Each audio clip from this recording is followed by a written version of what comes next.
ഏറ്റവും പ്രധാനപ്പെട്ട കാര്യം ദ്വാരപാലക സ്വർണ്ണപ്പാളി വിവാദവുമായി ബന്ധപ്പെട്ട് ദേവസ്വം വിജിലൻസ് സമർപ്പിച്ചിരിക്കുന്ന റിപ്പോർട്ടിൽ പൊളിറ്റിക്കൽ ആൾക്കാരെ, അതായത് Devaswom board president, Devaswom board മെമ്പർമാരെയൊക്കെ നേരിട്ട് വിമർശിച്ചില്ലെങ്കിൽ കൂടി അവരറിയാതെ ഒരു കാരണവശാൽ ഉദ്യോഗസ്ഥർക്ക് മാത്രമായി ഇത് ചെയ്യാൻ കഴിയില്ല എന്നാണ് പറയുന്നത്.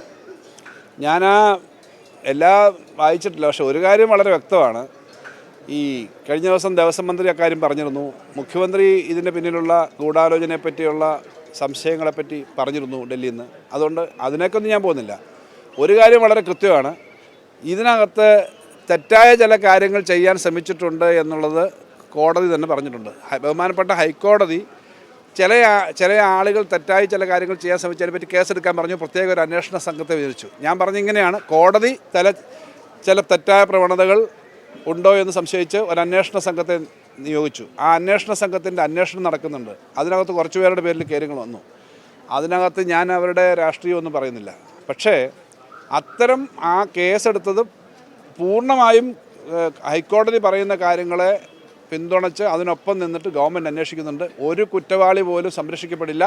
കുറ്റവാളികളെ കയ്യാമം വെച്ച് അകത്താക്കുമെന്നുള്ള ഇടതുപക്ഷത്തിൻ്റെ പ്രഖ്യാപിത നിലപാട് നടപ്പിലാക്കും, യാതൊരു സംശയവുമില്ല. ഇപ്പോൾ ഇത്തരം ചില അവതാരങ്ങൾ എന്നു മുതൽ അവിടെ കയറിയ അവതാരങ്ങളാണെന്നൊക്കെ വന്നിട്ടുണ്ടല്ലോ. 2000 മുമ്പ് തന്നെ വന്നിട്ടുള്ള ആളുകൾ, അല്ലെങ്കിൽ അതിൻ്റെ ആ സമയത്ത് തന്നെ വന്നിട്ടുള്ള ആളുകൾ, പഴയ ദേവസ്വം ബോർഡ് മെമ്പർമാരെയോ പ്രസിഡന്റുമാരെയോ ഒന്നും ഞാൻ പറയുന്നില്ല. ഇതിനകത്തൊരു രാഷ്ട്രീയത്തിൻ്റെ ഒന്നും അംശമില്ല. പക്ഷേ ഉദ്യോഗസ്ഥന്മാർ അതിനകത്ത് വന്നിട്ടുള്ള പങ്കുകൾ ചിലതുണ്ട് എന്ന് കോടതി തന്നെയാണ് പരിശോധിച്ചിട്ടുള്ളത്.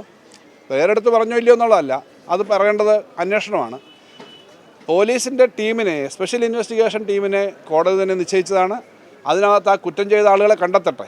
അതിനകത്ത് ഈ കാര്യം ഒരു പത്രത്തിലൊക്കെ വാർത്ത കൊടുത്ത് തെറ്റായി കൊണ്ടുവരാൻ ശ്രമിച്ച ആളുകളെ തന്നെയാണല്ലോ അവസാനം അവർ തന്നെയാണല്ലോ അവിടുന്നാണല്ലോ പീഠമോ മറ്റു സാധനങ്ങളൊക്കെ വന്നതിനെപ്പറ്റിയുള്ള വാർത്തകൾ വരുന്നത്. എന്തായാലും അത് അന്വേഷണത്തിലാണ്. ഇത് അന്വേഷണത്തിനകത്ത് യഥാർത്ഥ കുറ്റവാളികളെ പിടിക്കുക എന്നുള്ളതാണ് ഏറ്റവും പ്രധാനപ്പെട്ട കാര്യം. ഒരു ദാക്ഷിണ്യവും അത്തരം കാര്യത്തിൽ ഉണ്ടാവില്ല. ഈ നാട്ടിലെ ക്ഷേത്രങ്ങളും പള്ളികളും വിശ്വാസികളും അവരുടെ എല്ലാം കാര്യത്തിന് ഏറ്റവും വലിയ സംരക്ഷണമായിട്ട് നിൽക്കുന്നത് ഇടതുപക്ഷമായിരിക്കും. ഇടതുപക്ഷത്തിൻ്റെ എല്ലാ ശക്തിയും ഉപയോഗിച്ച് അഴിമതിക്കാരെ, കള്ളന്മാരെ, തെറ്റ് കാണിച്ചവരെ പുറത്തു കൊണ്ടുവരാനുള്ള എല്ലാ ശ്രമവും ഞങ്ങളും അക്കാര്യത്തിലുണ്ടാവും. സാധാരണഗതിയിൽ സഭയിൽ അടിയന്തരപ്രമേയം അവതരിപ്പിച്ചിട്ടോ ചർച്ചയ്ക്കോ സമയം ചോദിച്ചിട്ടോ ഭരണപക്ഷം സമ്മതിക്കാതിരിക്കുമ്പോഴാണ് ബഹളം ഉണ്ടാക്കുകയും ഇറങ്ങിപ്പോവുകയും ചെയ്യുന്നത്. ഇവിടെ കേരളത്തിലെ ഈ ലോക ജനാധിപത്യത്തിൽ ഏറ്റവും അത്യത്ഭുതമായ ഒരു കാര്യമാണ് ഈ കഴിഞ്ഞ അസംബ്ലി കണ്ടത്. നിങ്ങൾ ചർച്ച ചെയ്യുക എന്ന് ഭരണപക്ഷം, ഞങ്ങൾ ചർച്ച ചെയ്യില്ല, ഇപ്പോൾ സഭ നിർത്തിവെക്കണമെന്ന് പ്രതിപക്ഷം. ഇതാദ്യമായിട്ടാണ് കാണുന്നത്. ചർച്ച ചെയ്യാൻ തയ്യാറാവുന്നു. നിങ്ങൾ ചർച്ച ചെയ്യുക, നിങ്ങൾ ബില്ല് ചർച്ച ചെയ്യുക. എത്ര ബില്ലുകളാണ് ചർച്ച ചെയ്തത്?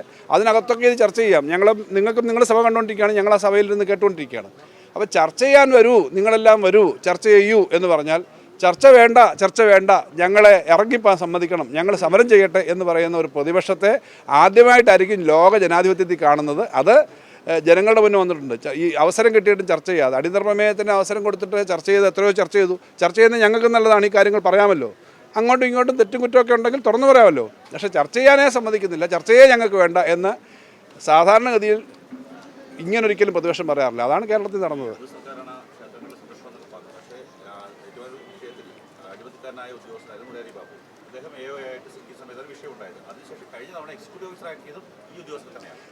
ഞാൻ ഓരോ ഉദ്യോഗസ്ഥന്മാരുടെയും പേരെടുത്ത് പറഞ്ഞാൽ നിങ്ങളുടെ അത്രയും ഓരോ ഉദ്യോഗസ്ഥന്മാരെ എനിക്ക് അറിഞ്ഞുകൂടാ. കാരണം അത് നമ്മൾ അങ്ങനെ നോക്കേണ്ട കാര്യമില്ല. ഈ ദേവസ്വം ബോർഡ് ഒരു റിക്രൂട്ട്മെൻറ്റ് ബോർഡും സർവീസുമാണ്. അതിനകത്ത് സംഘടനകളുണ്ട്, അവർക്ക് സംഘടനാവകാശങ്ങളുണ്ട്. അതിനകത്ത് ഓരോ ഉദ്യോഗസ്ഥന്മാർക്കും വ്യത്യസ്തമായ അഭിപ്രായം കാണും. പക്ഷേ സർവീസ് നിയമം അനുസരിച്ചിട്ടായിരിക്കും ആളുകളെ പ്രൊമോട്ട് ചെയ്യുന്നതും ആളുകളെ നിയമിക്കുന്നതും. സർവീസ് നിയമമുണ്ട്. ആ സർവീസ് നിയമം അനുസരിച്ച് നിൽക്കുന്ന ആളുകളാണ്. അതിനകത്തൊക്കെ ഉദ്യോഗസ്ഥന്മാർ അതിനകത്ത് ഒപ്പിട്ടിട്ടില്ല, മിനിസ് മാറ്റിയിട്ടില്ല എന്നൊന്നും എനിക്കറിയില്ല. അതൊന്നും നമ്മൾ പറയുന്നില്ല. കോടതി പരിശോധിക്കുന്നുണ്ട്. എന്തായാലും നമ്മുടെ ബഹുമാനപ്പെട്ട ഹൈക്കോടതി തന്നെ, നമ്മുടെ ദേവസ്വത്തിൻ്റെ പ്രത്യേകത, അവിടെ ഒരു ചെറിയ നിർമ്മാണ പ്രവർത്തനം നടത്തണമെങ്കിലും ബാക്കി കാര്യങ്ങൾ ചെയ്യണമെങ്കിലും പ്രത്യേകിച്ചും ശബരിമലയിലൊക്കെ ദേവസ്വം തന്നെയാണ്, ദേവസ്വത്തിൻ്റെ പ്രത്യേക ഡയറക്ഷനുണ്ട്. അതനുസരിച്ചിട്ടാണ് പലപ്പോഴും കാര്യങ്ങൾ ചെയ്യാൻ പറ്റുള്ളൂ. അതുകൊണ്ട് ഈ ഉദ്യോഗസ്ഥന്മാരെ ഇങ്ങനെ ചെയ്തിട്ടുണ്ടെങ്കിൽ ശക്തമായിട്ടുള്ള അന്വേഷണം നടത്തി നിലപാടെടുക്കണം. അതിനകത്ത് ഏത് സ്ഥലത്തായാലും വിവാദം ഉണ്ടാക്കി, പുകമറ ഉണ്ടാക്കി അതിൻ്റെ പേരിൽ ഈ കുളം കലക്കാനൊന്നും പറ്റില്ല. കൃത്യമായിട്ട് കല്ലും നെല്ലും തിരിയട്ടെ. ആരാണോ കുഴപ്പമുള്ളത് കണ്ടുപിടിച്ചോട്ടെ. കല്ലും നെല്ലും തിരിക്കാതെ ഇത് മൊത്തം പ്രശ്നമുണ്ടാക്കി അവിടെ പ്രശ്നമാണ്, ഇവിടെ പ്രശ്നമാണ്. വിശ്വാസത്തിൻ്റെ മൊത്തം അപ്പോസ്തലന്മാരായിട്ട് കുറച്ച് ആളുകളൊന്നും ഇറങ്ങണ്ട. ഈ നാട്ടിലെ മഹാഭൂരിപക്ഷ ആളുകളും വിശ്വാസികൾ തന്നെയാണ്. ആ വിശ്വാസികളുടെ ഒപ്പം നിൽക്കുന്നവർ തന്നെയാണ് ഞങ്ങളെല്ലാം. അപ്പോൾ വിശ്വാസത്തിൻ്റെ മൊത്തക്കച്ചവടക്കാരായിട്ടൊന്നും ചിലരിറങ്ങി അതിലൊരു കലക്കാനൊന്നും നടക്കണ്ട. അത് കാര്യങ്ങൾ വരട്ടെ, കൃത്യമായ ആ കാര്യങ്ങൾ വരുമ്പോൾ അറിയാം. അതിനകത്ത് യാതൊരു തടസ്സവും സംശയവും ഞങ്ങൾക്കില്ല, പൊതുജനങ്ങൾക്കുമില്ല. ജനങ്ങൾ ആഗ്രഹിക്കുന്നത് ദൈവത്തിനുള്ളത് ദൈവത്തിൻ്റെ തന്നെയാണ്.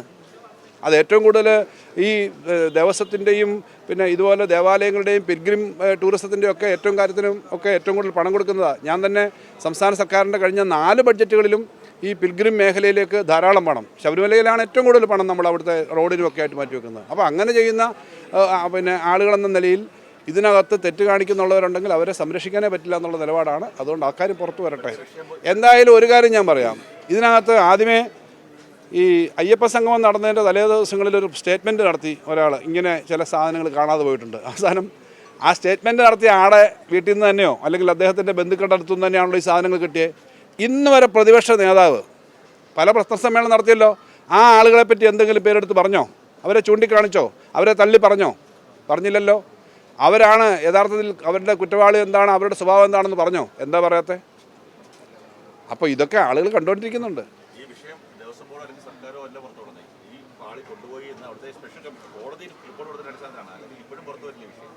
അല്ല, ഞാൻ പറഞ്ഞത് ഒരു അഴിമതി അല്ലെങ്കിൽ ഒരു കള്ളം പലപ്പോഴും പുറത്തു വരുന്ന ഏതെങ്കിലും മാർഗത്തിൽ കൂടി ആയിരിക്കും. എല്ലാം നേരിട്ട് പറയണമെന്നില്ല. വലിയ സംവിധാനങ്ങളിൽ പുറത്തൊരു കാര്യം വരുമ്പം അതിനെ സംബന്ധിച്ച് എന്ത് ആക്ഷൻ എടുക്കുന്നു, എന്ത് നിലപാടെടുക്കുന്നു എന്നുള്ളതാണ് ഏറ്റവും പ്രധാനം. അതിനകത്ത് അതൊന്നും മൂടി വെക്കാനല്ല, ശക്തമായ നിലപാടെടുക്കും, ശക്തമായിട്ട് അന്വേഷണം മുന്നോട്ട് പോകും, അതിനകത്ത് കേസെടുക്കും. അതിനകത്ത് ഇവിടെ നമുക്കൊരു വലിയ സഹായമുണ്ട്. ഹൈക്കോടതി തന്നെയാണ് ഈ കാര്യങ്ങൾ നോക്കുന്നത്, നേരിട്ട് മേൽനോട്ടം വഹിക്കുന്നത്. അപ്പോൾ ഹൈക്കോടതി ആ കാര്യങ്ങൾ നോക്കുന്നു. ഇന്നലെ ബഹുമാനപ്പെട്ട ജഡ്ജിമാർ തന്നെ ഇന്നലെ അവിടുത്തെ നമ്മുടെ ഇതിൻ്റെ ശബരിമലയിലെ നടയിൽ പോയി അവിടുത്തെ അദ്ദേഹം ജസ്റ്റിസ് കെ ടി ശങ്കരൻ പോയി അദ്ദേഹം അവിടുത്തെ എന്തോ കലവറയിലെ കാര്യങ്ങളും സ്റ്റോക്കും ഒക്കെ പരിശോധിക്കുന്നു. അങ്ങനെ സ്ട്രോങ് റൂമും ഒക്കെ പരിശോധിക്കുക എന്ന് പറഞ്ഞാൽ ചെറിയ കാര്യമല്ല. അങ്ങനെ പരിശോധിക്കുന്നതിന് സംവിധാനമാണല്ലോ. അപ്പോൾ അതുകൊണ്ട് ഈ അവിടുത്തെ ഇതൊക്കെ ആരെങ്കിലും തട്ടിക്കൊണ്ടുപോയി അടിച്ചു മാറ്റാനൊക്കെ ശ്രമിച്ചാൽ അവരൊന്നും രക്ഷപ്പെടുമെന്നൊന്നും അടിച്ചുകൊണ്ട് പോയവർ വിചാരിക്കരുത്. അതിന് ശക്തമായ നിലപാട് തന്നെയാണ്. കോടതിയുണ്ട്, സർക്കാർ അതിനകത്ത് ശക്തമായ നിലപാടെടുക്കും. ശക്തമായ നിലപാട് നമുക്കെല്ലാം ഒരുമിച്ച് പോകാം.